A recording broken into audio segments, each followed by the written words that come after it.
Welcome to Myers Metal Detectors, located in sunny Tampa, Florida, where we sell nothing but fun and adventures, treasure hunting gear, and anything you can imagine for metal detecting. Give us a call, 813-237-1939. Happy hunting and dig deeper.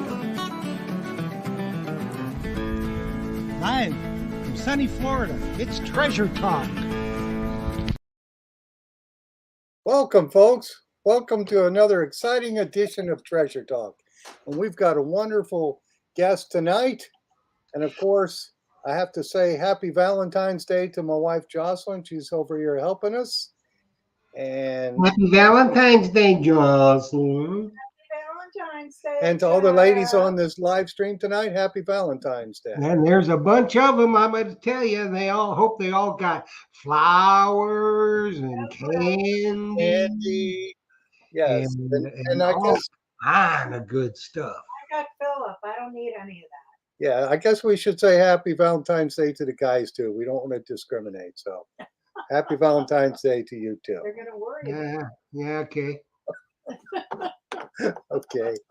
All right, my friends, I guess we better get started, jump right into it.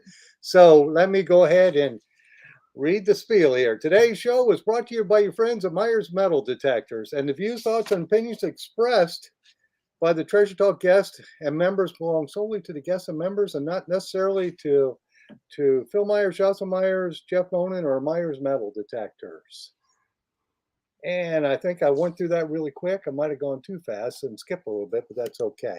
But also, the purpose of Treasure Talk is to promote the hobby of metal detecting and treasure hunting and to educate our members in a fun, informative manner. And that's just what we're going to do tonight, isn't it, Jeff? It certainly is. It certainly is. And I have to say that, this has been a much anticipated show with our giveaway for the evening. Dillick from Knock to Macro was very, very kind and offering up a legend for us to give away tonight. And there's somebody's going to be really happy. I happen to know who it is because the names have already been drawn, but I just want to say, they need to be a little bit patient because the legend is not launched yet.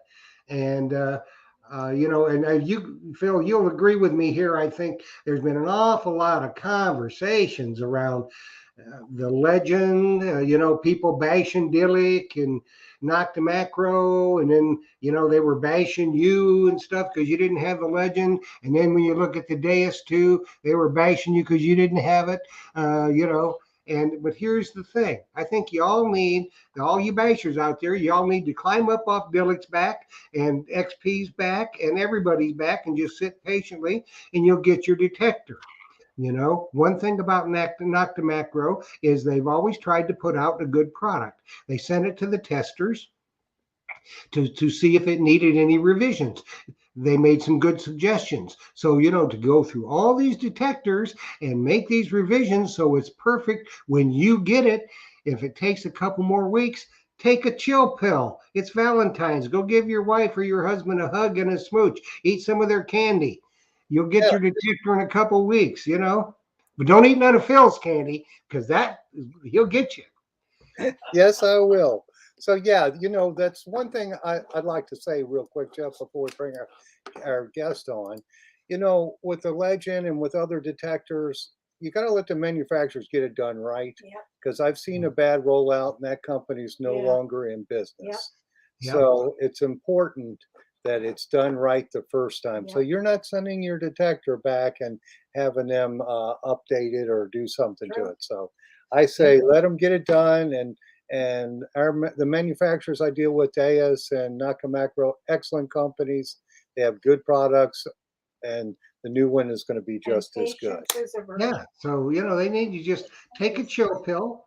And it's only going to be a matter of a couple more weeks. And, half of them that are, doing all the bashing, they're in 5 feet of snow and it's minus 20 degrees. So what are they going to do? Yes. They test garden in their living room. I mean, come on. They'll do air tests. That's or right. if they can go to the beach It's mighty cold there because I've been watching some videos of people using detectors up north and doing the beach test with the new dais, and it was pretty impressive. I hope it does the same down here because it looked pretty good. So we'll see. And I know you're going to have yours next week, so you'll do the unboxing, and hopefully you'll be able to give us some input on it. I should have it in a couple of days, but I Yes, did see somebody on Facebook, I don't know who it is, that says your volume is really low tonight. You my can hardly volume, hear you. my volume or Sounds yours. loud here. I don't know if that's my volume or Well, somebody was just saying what about the. about the about. This was- Am I still there, Jeff? I hope. Yeah, you're still here. Okay.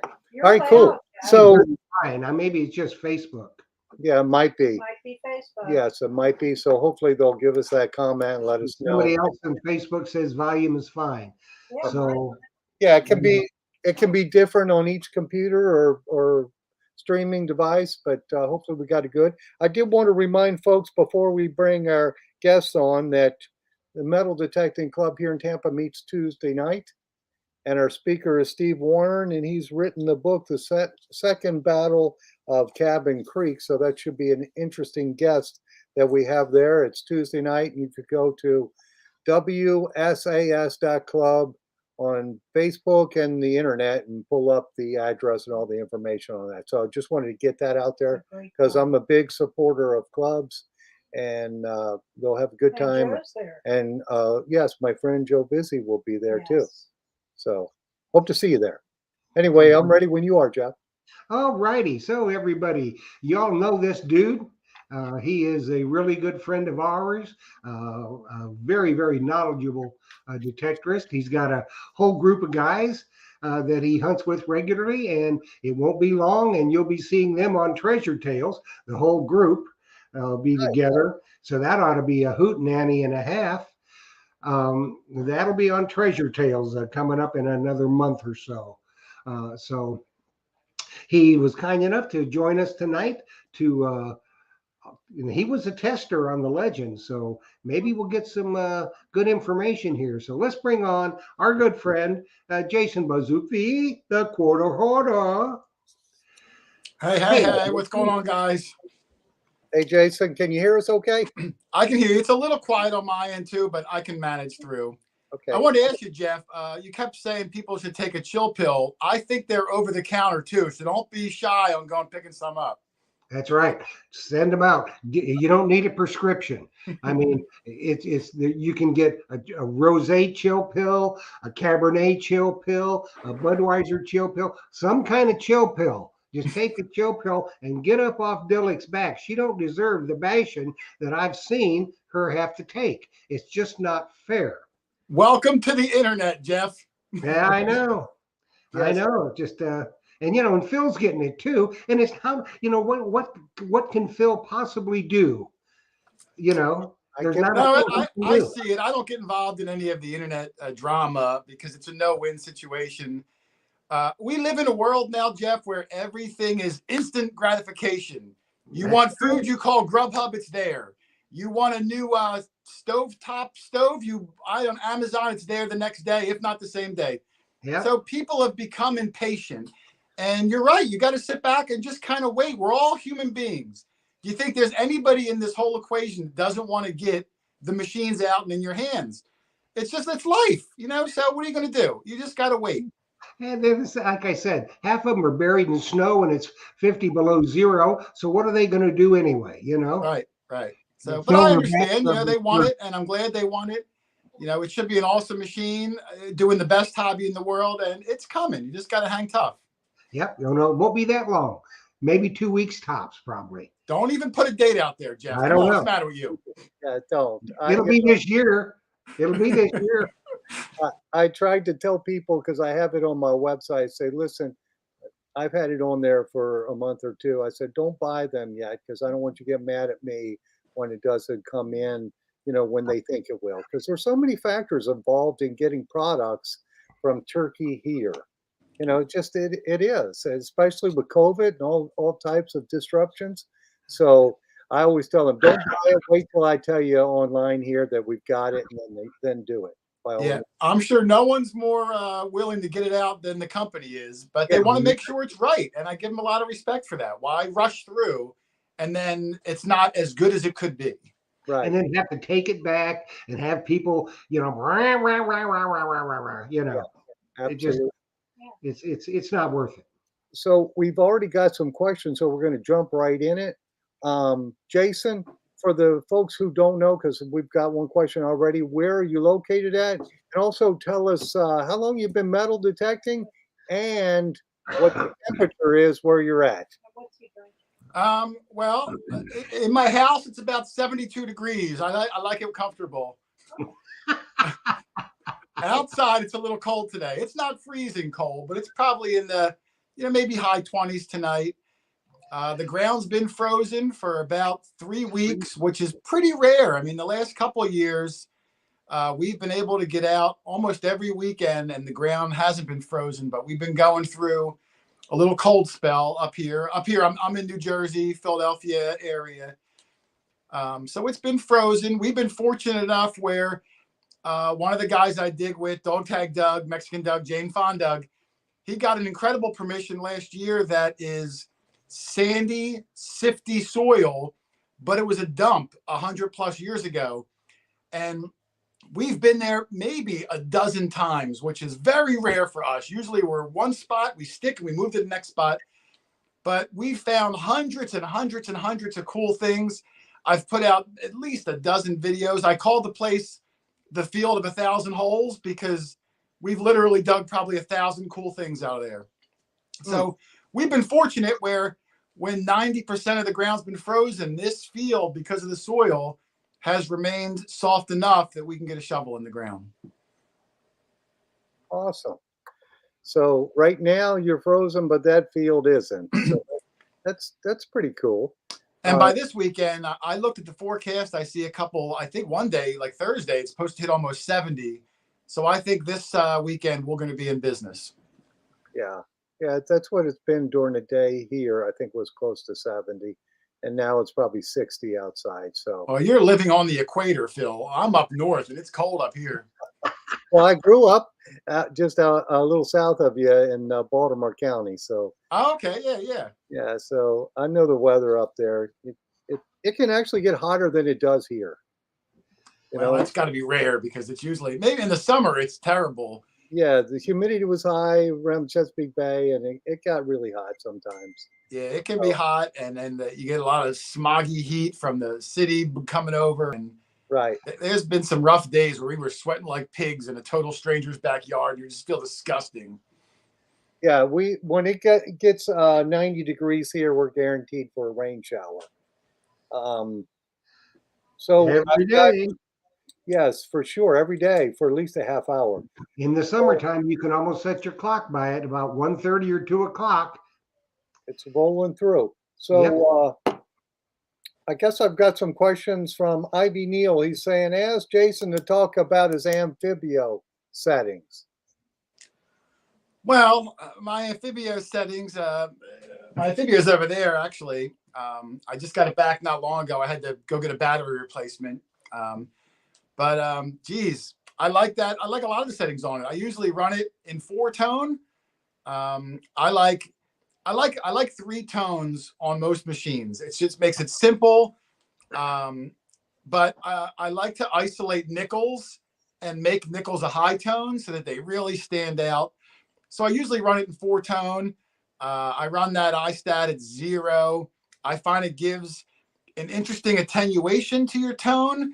So in some settings, I'll actually move it up to like 3 or 4. It'll hang on to deep targets and drag the sound out so you don't miss it as easy. But depending on where we are, I usually run it in 0. I put all custom tones on, all custom tone ranges. So it would be a big rigmarole for me to go through everything, and I'd bore the 99% of the people that don't use it. Right. But whoever it is, have them email me directly, and I'll help them set it up like mine. I thought it worked really efficiently. Mm-hmm. Now, Jeff said you were a tester on the Legend. I was. Dealic sent one out to me right off of the engineer's bench. Now, we're not allowed to talk about it too much because it was a prototype, and Okay. they wanted feedback. They wanted to, if there were positive changes or additions they could do, they wanted that feedback. So, if I talk about it, Yeah. ultimately the machine that you get might be different because they're changing things up. But, I put one video out on it. I tried to keep it pretty surface. I didn't really go into the settings or anything too much. I just wanted people to be able to hear it, see it, hear the tones, check out the ferro check on the screen. I thought it was a really good machine. And, I'm not one of those guys, Phil, who are like, this machine's the best and this machine's junk. I think use whatever machine you want. Go enjoy the hobby. But any new machine is good for everybody. It creates the other companies to want to do better Right. because they don't want to fall behind. So any new machine, I don't push one over the other, but I do think ultimately it's going to rival that Equinox, which is good. It's a good thing to have competition at that higher level. Absolutely. And if they can rival it with performance at a cheaper price, like the Simplex did with the Vanquish, they're really going to get a good foothold. And, time will tell. Yeah, absolutely. The consumer always wins when you have companies Absolutely. competing with each other. And now we've got the Legend, of course, coming out, and Day is coming out. They're going to be the real high end one, I guess. And Legend will be for the people. Whoa, what happened to me? Am I still here? Yeah, you're here. I hear you. Oh, my screen went away. I hit the keyboard. Better not do that. I got a You're wireless. fidgeting too much. It's that candy. It's got you jumpy. Got me All that candy. too much chocolate. Oh, but anyway, the consumer will get all the benefits of this. So I'm excited about it because I know the Simplex, that's been a hot seller and people like that. But here in Florida, you want that multi-frequency so you can hunt the beaches a little easier. Yeah, that's the big buzzword, that multi-frequency. It's great. And, like I said, it should be out soon. Everyone's seen Noctamacro's products. They don't put out junk. They put out quality stuff, and they wanted to have every bell and whistle and enhancement possible. And, just like the rest of us, it's trying times. Like you said, they're struggling. It's hard to get parts. It's hard to ship. They have their own, little issues with, within the country. Give them some break. Believe me, no one's probably under more pressure than they are. Oh, So, absolutely. it'll be out when it's out. Absolutely. I got a question off YouTube from Nickel Hoarder. He wants to know what happened to That's your copyright infringement. What was the question, Jeff? He wants to know what happened to Jason's lucky hat. Well, I had one hat. It was my lucky hat, and I got a new puppy about a year ago, and you know how puppies are. He ate it. So I had to get a new lucky hat. I'm very suspicious, Jeff. If I have a lucky hat, I got to wear it every week. If I have a lucky shirt, I got to wear it every week. I have lucky superstitions that I do, and I got to do it every week. So, yeah, like when the dog ate my hat, I was like, uh-oh, I hope I can, find some stuff. Now you got I to managed to get through. Now you got to take the dog with you every time you go on a hunt. Yeah. I had a lucky shirt for a long time, and my buddy Doug bought it for me. And I threw it in the wash in the dryer, and it shrunk up, and it was like a crop top on me. And I'm sexy, Jeff. I'm not that sexy to be wearing a crop top out in the farm field. That's my theme song. I'm too sexy for my shirt. Now, forget that. So I had to get a new lucky shirt, and goofy things like that irritate me because I'm like, man, that's my lucky shirt. You know what I mean? I know. So, Jason, one of our people had asked. They said you were using a Knox when your Amphibio was in for repair. What was it in for? The battery? Yeah, I mean, I had it for a good 2 years. The battery didn't hold a charge for as long as it used to. Okay. I was overriding it with an external battery pack, but it adds extra weight. Right. Anything you use that has a rechargeable battery, eventually it's not going to charge as much. So no big deal. I sent it into, the Noctamacro service center in Missouri, and, they put a new battery in. But yeah, I tried another machine. I still go out, this is the hobby I love. And I get a lot of emails from people. I get a lot of questions. People want advice. So I need to swing all different machines so I can help them navigate the waters of, should I get this? Should I get that? I want a water hunt. Does this machine work? Does that? So, there are certain machines I like, but I'm certainly not a guy who's like, oh, I swing this machine, so I can't touch this machine. That's ridiculous. So what did you think of the Equinox? Well, I mean, does anybody out there think that it's a bad machine? I mean, it's a good quality machine and it's one of the top industry machines for a reason. And, that set the bar. And now other companies are trying to achieve or pass that bar. Right. Yeah, I mean, I couldn't say a bad thing about it. I think that personally, the build quality could be better, but I got an aftermarket shaft on mine, and they make that thing you can put to keep your coil ears from breaking off. Yeah. But technology-wise, yeah, I mean, it's a really good machine. You won't hear a bad thing from me about it. Yeah, it's real simple and the flaws you pointed out. Now, do you use the Steve's detector rod, or which rod are you using? Yeah, I'm good friends with Steve. He made me a custom camo one because I like the camo. Yeah. So yeah, I use one of his, and they're great rods. You can get the counterbalance on the top, so if you put that big 15-inch coil on there, it'll counter it out, so it doesn't feel nearly as heavy as it probably is because it's just balanced so well. So yeah, big fan of his aftermarket shafts. Yeah, we stock them. Oh, I didn't know that. Yeah, we stock them. He's a great guy. He's a great guy.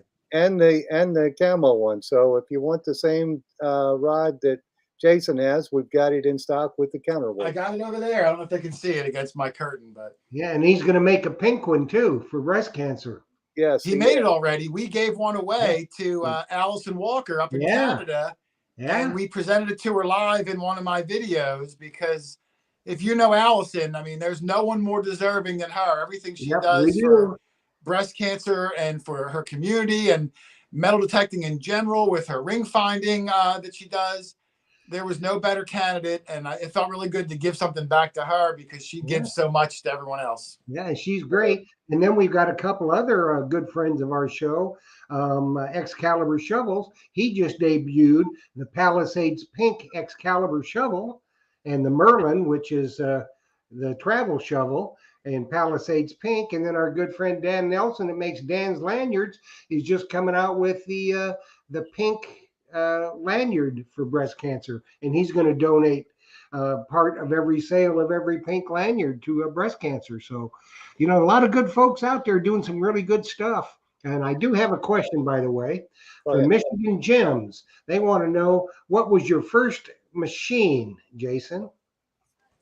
My first machine, I mean, when I was a young boy, I had that white coin master that everyone has with a big giant control box on it.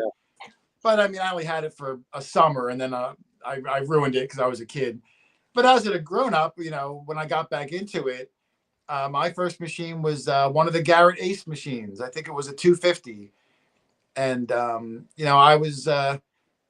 used that for very brief time. I mean, maybe 2 weeks, and then I got the AT Pro because I thought like, oh, I want to get a better machine, and I got that one, and man, I love that machine. I probably used it for 3 or 4 years. It was rugged and durable. Took it everywhere. I even tell a story. It fell out of a tree once, about 10 feet up out of a tree, and kept right on going. It just kept on kicking. So no, I was a Garrett fan. I mean, I'm still a Garrett fan. I just, you try different machines out. When you find a hobby you love, whatever it is, you want to experience all the things in that hobby. That's your pastime. If I was a bowler, I'd want to get the Brunswick ball, and I'd want to get the Hookamanini ball, or whatever it is, because that's your thing. Yes. So, since then, I mean, I don't even know how many machines I got now. A lot of them. I probably look like Phil's store in my basement. But, it's my thing. I like it. I like to see what they can do. We hear different tones, see different styles and colors and shapes and contours. And, that's my jam. Well, here's the thing. With the machines, you know, the tones on the Amphibio may just suit you right down to the ground. They may not suit another person. They may like the tones on the Knox. Some people like the tones on the Deus or, the Garrett. Everybody is an individual, and their ear hears things a certain way. So get the machine that you like the best. Right. Absolutely. Or get more than one machine, and then you don't have to Right. choose. Right. Yeah, buy about 4 or 5 of them from Phil. He's got them in stock. Get There you a go. different detector for each day of the week. That's Yeah. right. So I have to ask, what was the detector doing 10 feet in the tree? I used to go out by myself detecting before I met all the guys that I go with now. And I was way back in the woods. Cell phones weren't as commonplace, or at least they weren't as good. So I didn't really get a good GPS signal.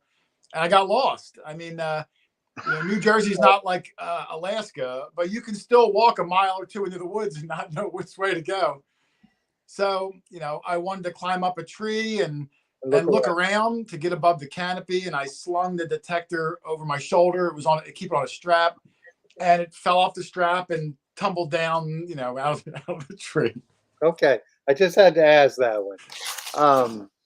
Let me keep going down my list here. And this one is from Mike Mayo. And he says, do you have any plans to do any more live streams? You haven't done one in a while. That's quite a question, because I was just talking to Doug. Dog Tag Doug is my main partner. Me and Doug go everywhere together. And I said, Doug, we haven't done a live stream in like 2 years. What do you think about doing one? And, we could answer a lot of questions that, are constantly coming in the comments and all that. And maybe go over, some of the history for people that don't know the jokes and the backdoor things we do. So I think there's going to be one coming up, the first one in a couple of years. Just trying to coordinate, getting the guys together, finding the right time. I got to make sure I'm comfortable with the software. You don't want to be a flop. These things aren't held together with, bubble gum and duct tape. You see how difficult it can be. It So is. if I put it out there, I want to make sure it's good, it works, I don't have any problems. So I think it'll be coming hopefully within the next month or two. Awesome. Well, my friend Gary Gross just commented. He said he tells his wife he needs multiple detectors, but it's not working.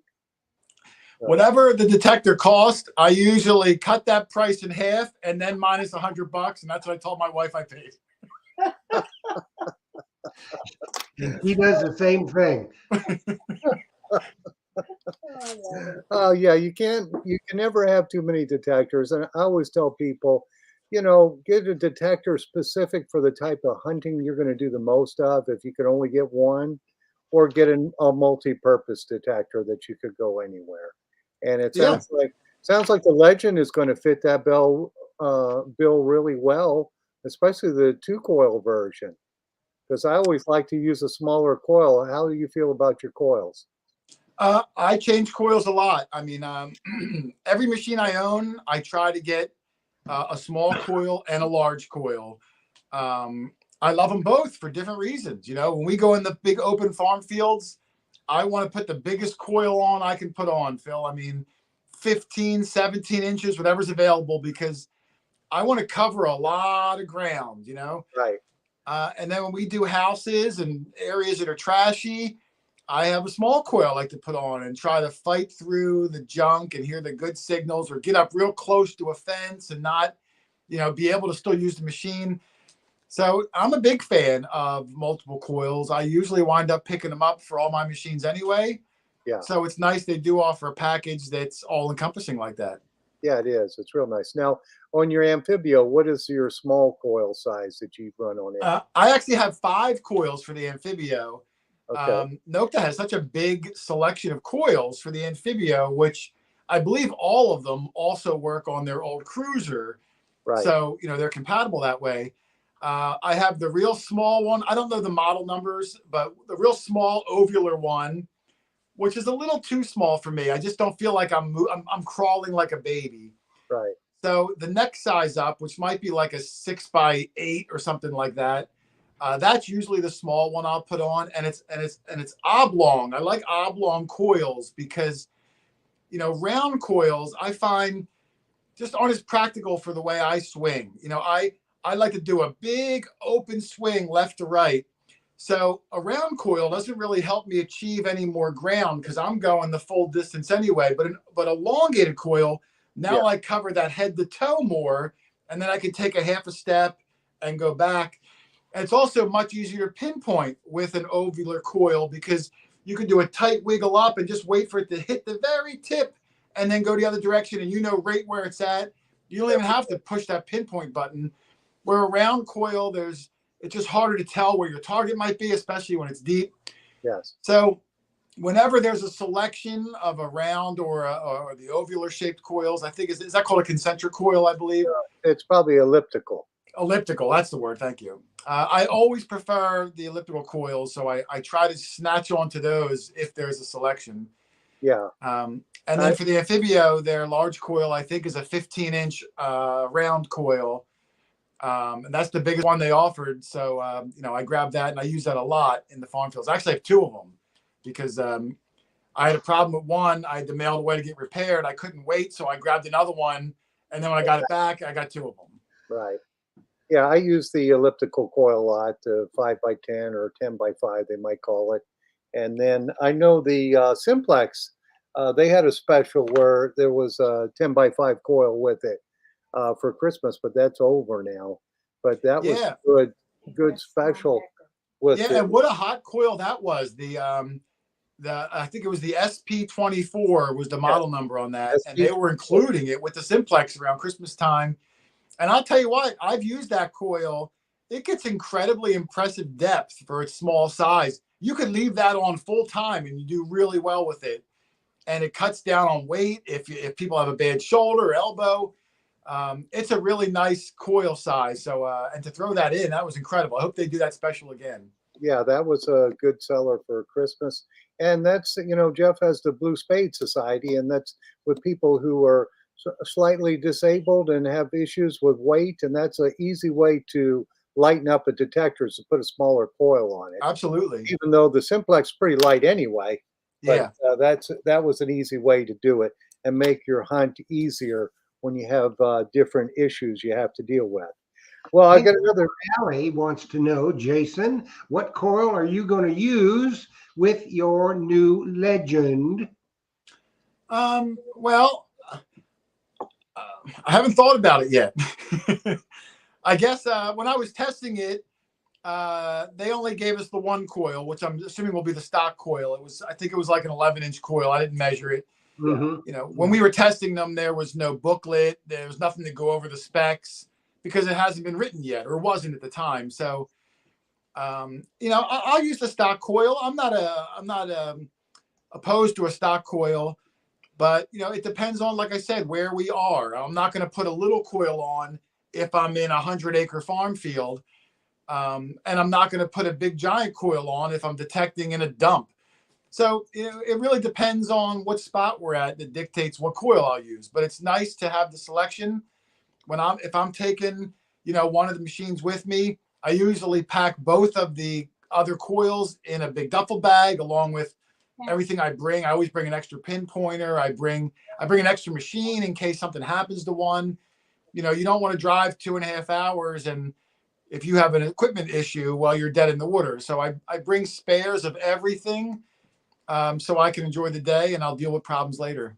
And, always bring the extra machines because you never know. It can be working perfectly on Friday and then you go out on Saturday and some spirit has gotten into it and something happens. You just don't know, so always bring backup stuff. Always. And I'll tell you what, Jeff, even more than that is I can't tell you how many places we've gone to and tried to get permission. And if the homeowner's reluctant, you say, hey, I got an extra machine. I'll show you how to do it. Come on out and join us. And that opened the door.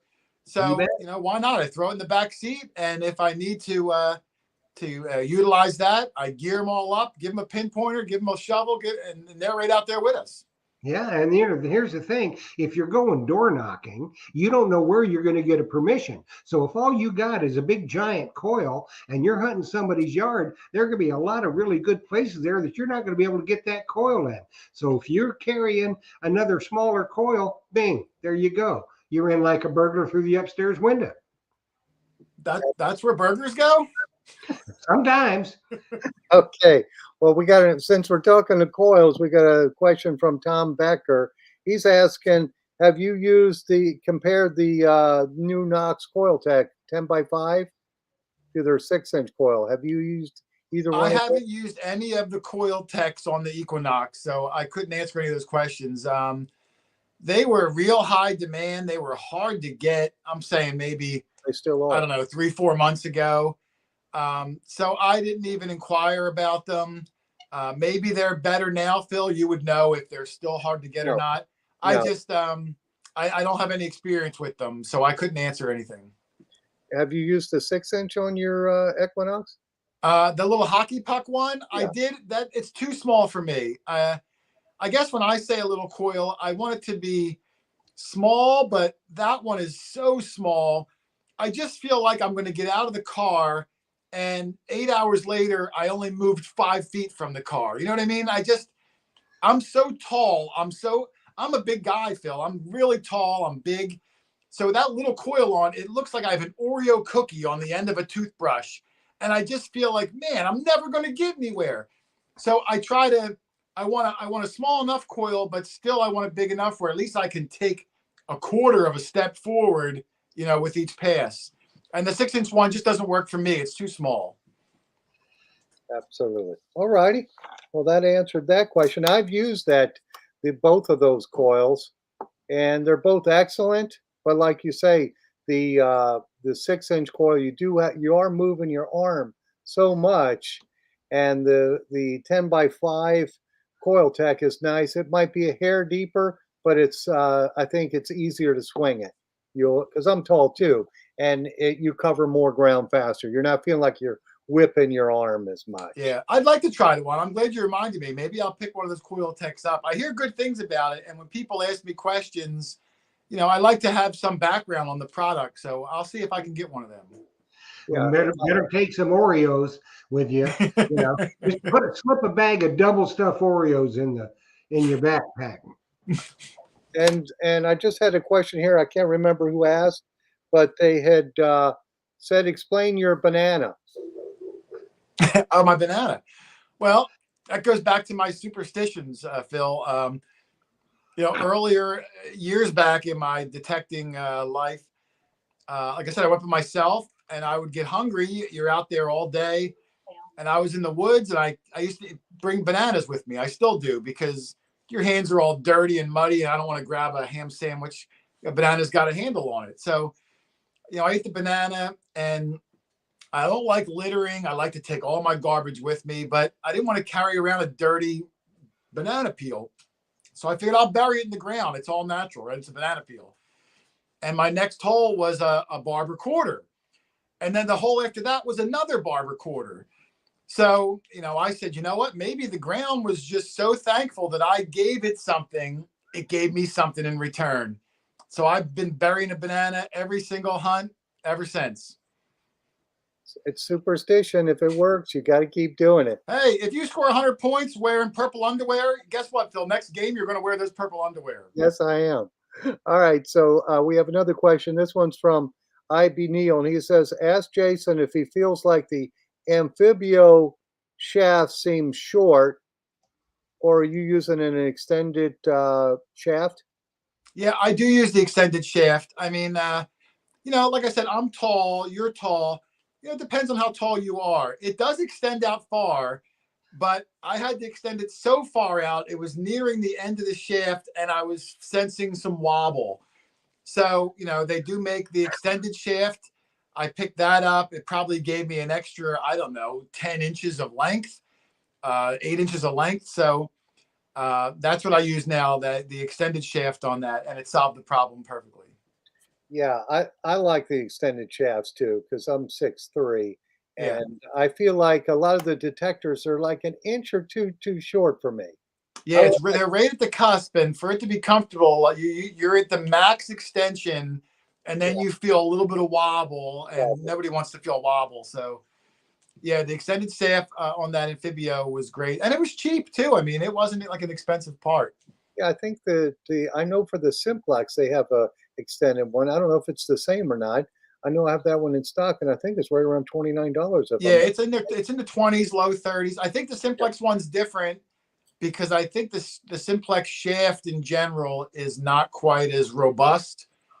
But I could be wrong. I don't own the extended shaft on the Simplex. I don't use that machine nearly as often as the Amphibio. and why is that?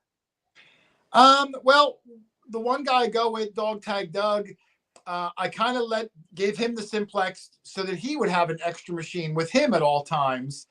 So he kind of uses the Simplex as his extra machine now. Now, if I need it because I'm going to film something, we would give it back and forth, no big deal. But he kind of adopted that Simplex as his backup machine. And sometimes he'll use it all day because it's lightweight, it's easy to use, things like that. Awesome.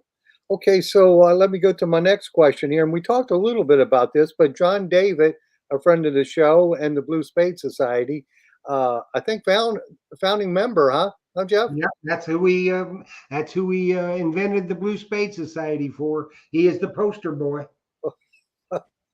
He asks, what got you into metal detecting and what age were you? Well, I did it, like I said, as a kid, and I really loved it. I saved up money from my newspaper route. I wanted a metal detector. I bought one used. I found it in the newspaper. Back when I was a kid, there was no internet, none of that stuff. And I used it all summer long. I loved it. And I was a little kid, 12, 13. I left it outside overnight. It got rained on, and that was the end of it. And then I kind of forgot about it. And I guess it's been about maybe 7 years, 8 years now. My son, got to be about 10 or so years old. And I said, I'm going to get him a metal detector. I remember how much fun I had with mine. So I bought him one as one of his Christmas gifts. And he didn't know what it was or how it worked. So, I put on some YouTube videos so he could see what it does. We assembled it and we went out the next day and, found some stuff. Nothing great, modern change, a lot of trash, trash comes with the hobby. But doing that for that one day just brought back all the memories of how much I enjoyed it as a kid. So within a week or so, I bought myself one so we could go out together. And then, within 2-3 weeks, he had lost interest. He's 10 years old. It's a tough hobby for kids because, we might be out there all day, 7-8 hours, and kids just don't last that long. So he lost interest. He'll go once in a while for half an hour, but, I didn't lose interest and I kept going. And then I got better machines. And, that's how I started my YouTube channel because I was going by myself. I'd find something really good and have no one to share the moment with. You're excited. You found something amazing, an old coin, and you want to scream and show somebody, but you're all by yourself. So I pulled my phone out and I would record the find, to kind of show him later, look what you missed, and I'm commentating and all that. And I figured I'm going to throw it up on the internet. Maybe other people will find it fun because when I was researching machines, I was stumbling across some YouTube channels and I was watching them. I thought it looked fun. So that kind of spawned me doing the YouTube thing, is just to share the excitement and the fun of the hobby with whoever cared to watch. Absolutely. And John also said, what's your go-to detector? But I guess pretty much that's the Amphibio, isn't it? The Amphibio and the Equinox, back and forth with them. And I'm hoping the Legend's going to replace it. I was testing it. I really liked it. Like I said, I don't want to say too much about it, but I liked it enough. And with these extra improvements they're putting on, that might be the one. I don't want to say for sure yet and then be a liar, but that might be the one that kind of combines the best of both worlds. We'll see. We'll find out soon. Yes, we will. Absolutely. Did you have another question? Gary Gross, did you ask him about how he edits his videos? No. Is that a question there? Yes. Gary Gross was asking what software, I guess, would like to know what software Jason uses to edit his videos. Looks very professional. and Gary does real professional Yeah, he videos does. too. So Oh, thanks, Gary. Of all the comments you get in the videos, great find, you guys are funny, all the positive things people say. Nothing makes me feel prouder than when someone says, "Hey, you do a great job on the videos," because I didn't know anything about video editing, not one thing when I started.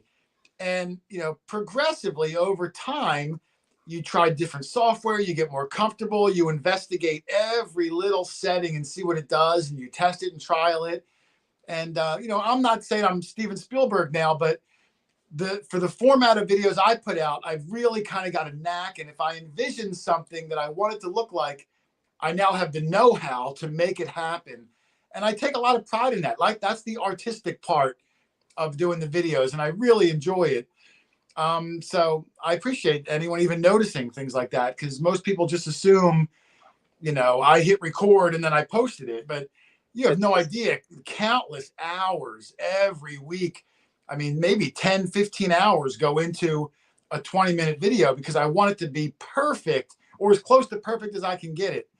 But I use a lot of software. I use about 5 different software packages because I'm always editing something. At night, if I come upstairs on my PC, I use Adobe Premiere. If I'm on my iPad, I use some iMovie or another one called VN, I believe it's called, which is a great free program. I use Windows Movie Maker. If I'm on my wife's laptop, I'll import a clip. Doesn't have a lot of features, but you can do a lot of basic cuts and pastes. So at least I can remove the fat and cut out, guys sniffling or sneezing, or if there's some camera shake, and then I can do the more advanced things on a better program later. So I use a lot of different ones, and they're all similar, but yet they all have features, and some of them you got to pay for. And, years ago, pay for was like, $50, and you have this program, where now it's $30 a month, Yeah. forever. There is no end price. It's per month. But, those software packages are usually the most robust with the most features. So, you got to bite the bullet if you want it to look how you want it to look. So, yeah, I mean, if you're new to the hobby and you don't want to shell out a lot of money, Windows Movie Maker is free. iMovie is free if you have any iOS product. There's a free Windows thing called VNDC or something like that. Very tricky to learn, but it's pretty robust. And if you have an Android or an iPhone, I believe it's called VN. It's a free download from the App Store. It does all sorts of fancy things, totally for free, no watermark. So I use that a lot. If I'm sitting in the car waiting for my wife in a store, I'll bust it out and try to get a clip started or whatnot. So I use a lot of them, different reasons depending on where I am, but I'm always trying to work on one every free minute. well, your videos are really good, and Gary likes them, and he does some awesome videos too. Well, thanks. I appreciate that. I'll have to check his out too. I love watching guys, really going the extra mile. Like I said, anybody can bring a metal detector and go out and find a coin. It's not rocket science, but to do it in a way that's engaging and fun and captivating, and not having camera shake and wind noise ruffle, you got to think about all those things beforehand and make preparations and have microphones and have some knowledge of editing. And I really get a big appreciation for that, because I know how much work that person put into it to make that a presentable viewing experience for me. Awesome. Well, it looks like Jeff has got the banner rolling, so we're going to give something away here real shortly. But I just want to read one comment. John Brantley says, "Does anyone know how to make comments readable? Not sure Jeff and Phil see them." Yes, we see your comments, John Brantley. I don't know which one you're talking about, so retype it. Jocelyn will hand it to me. If it's on Facebook, Jocelyn's handling that.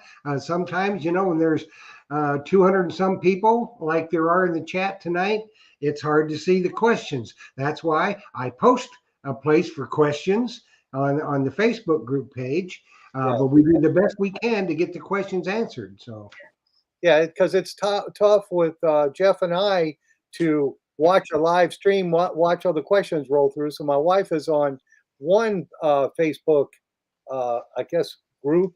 It's on Treasure Talk group. So if you're on Treasure Talk group, we can normally see it. But if you're on one of the other ones, we may not see it, or Jeff may see it. But Yeah. it's fun. All this technology is so much fun. Yes, it is. Some days it's funner than others. Yes, I do follow. but Jocelyn does follow the Treasure Talk group and Yep, tries she to does. hand me the stuff. If you see me handing stuff back and forth, that's what we're doing. But I Oh. guess, Jeff, I'm going to turn it over to you, buddy. All righty, we have got the giveaway tonight of the utmost quality, and just y'all have to be patient because it's a Noctamacro legend, and you'll get it as soon as they start shipping. I promise you. So what we had to do is I put the post for the giveaway. You had to enter on the Treasure Talk Facebook group, or you could enter on YouTube, Treasure Talk YouTube, and you had to use a phrase. Now you have to be a member, obviously, to win. You have to be tuned in to win. The phrase you had to use was, "I could be a legend with a Noctamacro legend." So that was the phrase you had to use. And what we do is 6 o'clock p.m. sharp, the night of the giveaway, entries close. I use a random name picker. I enter all the names from YouTube, from Facebook, and there was a lot of them, almost 500 names. So we do a random name pick. I've got the name. You have 3 minutes when I call your name to either text or Facebook Messenger to Phil or myself, and you see our numbers crawling across the bottom of the screen. And so you got 3 minutes to text or Facebook Messenger with your name, then you are here. And then what you must do, this is the only way we'll accept it, is you must email your info to treasuretalkshow@gmail.com. That way we can get it to Dina, and she can get you your machine out as soon as they ship. So everybody, get your fingers ready. It is at exactly at 7:55. Time will be up. So Jamie Holt, if you are watching tonight, you are going to be a legend with an Noctamacro legend. Awesome. It's So Jamie Holt. She's got 3 minutes to do it. Yep. And I did just get a message from someone, but I'm sure that's not her because it was before that, with an area code of 570. They're saying, "Hello, Phil. Hello to you back. I don't know who you are because I don't recognize your number. So I you got the same thing. So might want to put your name there so we know." All righty, while we're waiting for that, let's keep going down my list here. And actually, Gary Gross's question, your videos are amazing. What software are you using? And what is the average amount of time? That's what that part of the question I didn't give you, that it takes you to edit one video. It can take a while. I don't really always keep track. I probably work on each week's video at least like 2 hours a day, Monday, Tuesday, Wednesday, Thursday, Friday. We usually go out digging all day Saturday. By Sunday, I'm putting all the clips together and I'm putting in my my transitions between frames. I'm arranging the clips in the order that I want. And then I'm saving the video by Sunday night. And then Monday, I try to think of a title and I try to get an engaging thumbnail picture.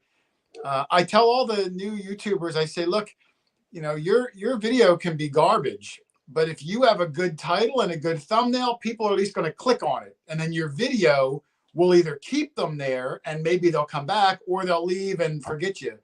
But you got to get them in. And the only things they can see is your title and your thumbnail. So spend a lot of time on them, make them engaging, make them be something that someone might want to investigate. Now, I'm not saying make your title say, I found the Hope Diamond, and in the video you only found a rock. But utilize what you got and try to make it fun and put some thought and into your thumbnails and make them something clickable. So yeah, I do that all day Monday. So I don't know what that comes to, maybe 15 hours a week. for each video. And as much time as it takes, I just love it. I love the finals product. I love putting it together. It's like my artwork. It's my therapy. Yeah, but a lot of people, Jason, I agree 100% with what you said, but you see all these people out there, cops call or this and that, clickbait to get people to click on their video, and it has nothing to do with that. Now that's not something that that we enjoy watching. Yeah, you have to have a title that's going to be captivating, and then there's the extreme, like you're talking about, that is just total bogus, just to get that click. And then what happens is usually that channel gets a lot of negativity because they're consistently putting up total fabrications. So I'm not saying you want to lie. I want to say you want to try to find the strong part of your video, whether it was a really good find, whether it was a funny moment, maybe you captured a good image of an old structure, and try to think of a way to make that an enticing sentence, to engage people. So they know what your video is about. Don't just put, metal detecting, found an old coin. Like, pizzazz it up a little bit, but stay genuine, stay truthful. That's right. But, I used to go to thesaurus.com website and I'd say, well, I used the word amazing last week. I don't want to use amazing again, and go through this thesaurus, trying to find another word that's going to fit, that means what I want it to mean. It's not going crazy and lying, but I want to evoke some emotion. And that's what I'm saying. Put thought into it. I take a lot of pride in trying to put out a quality video. And that's all I'm saying, take pride in it. Think about everything you're going to do and try to make it work as best to your ability. Yeah. Well, we did have our winner. Did So we? Jamie Holt is going to be a legend. Awesome. That Jamie commented. Yes. Yeah. Congratulations, Jamie. We'll be some of the first people out there swinging that sucker. That's awesome. right. And they will be a legend. For sure. Hey, I got a comment here. Now, this was on my question sheet.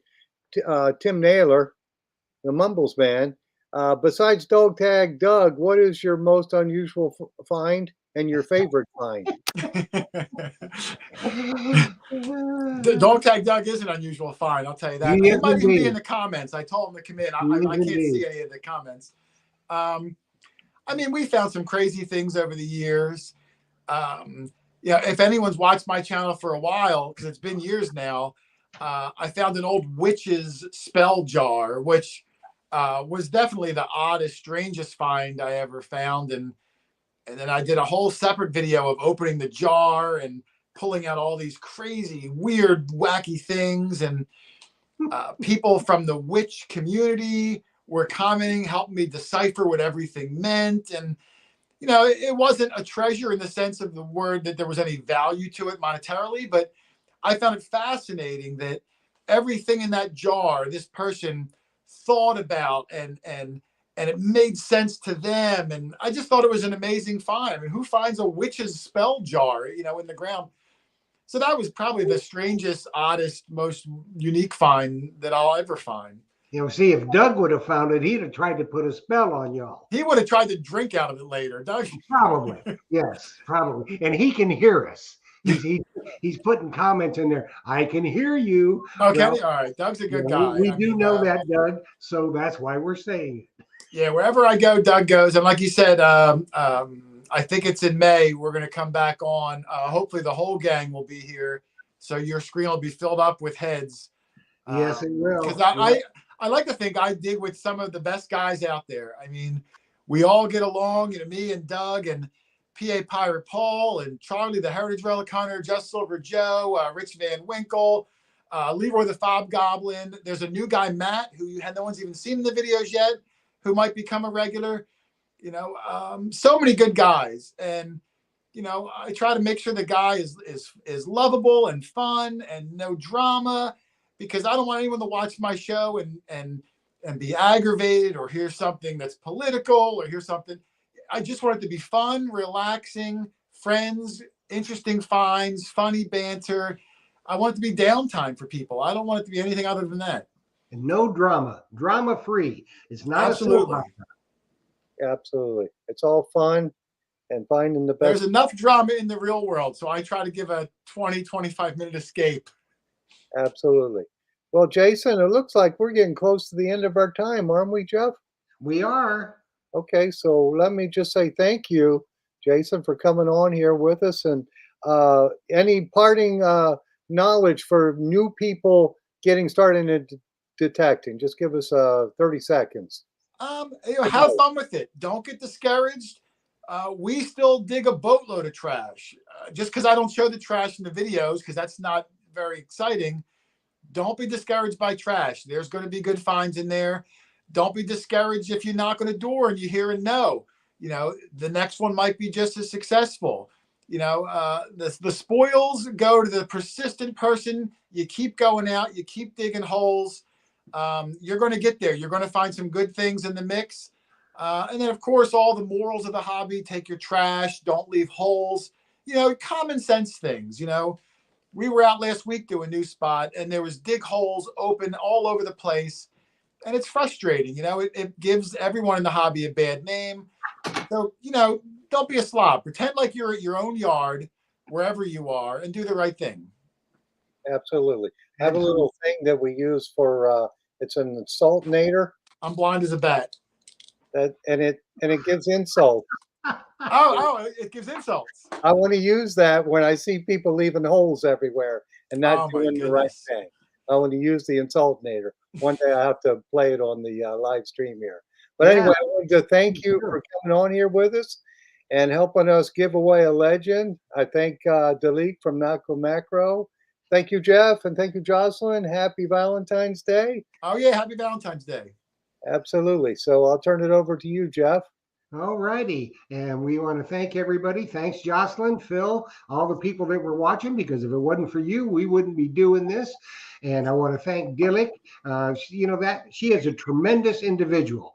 A more conscientious person you'll never meet. She wants it to be right. So just let's all cut her some slack and, send her nice thoughts and send her a couple of nice emails. That'd be good for a change.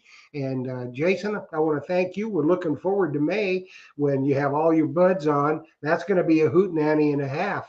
Yes, for sure. And we'll just have a great time.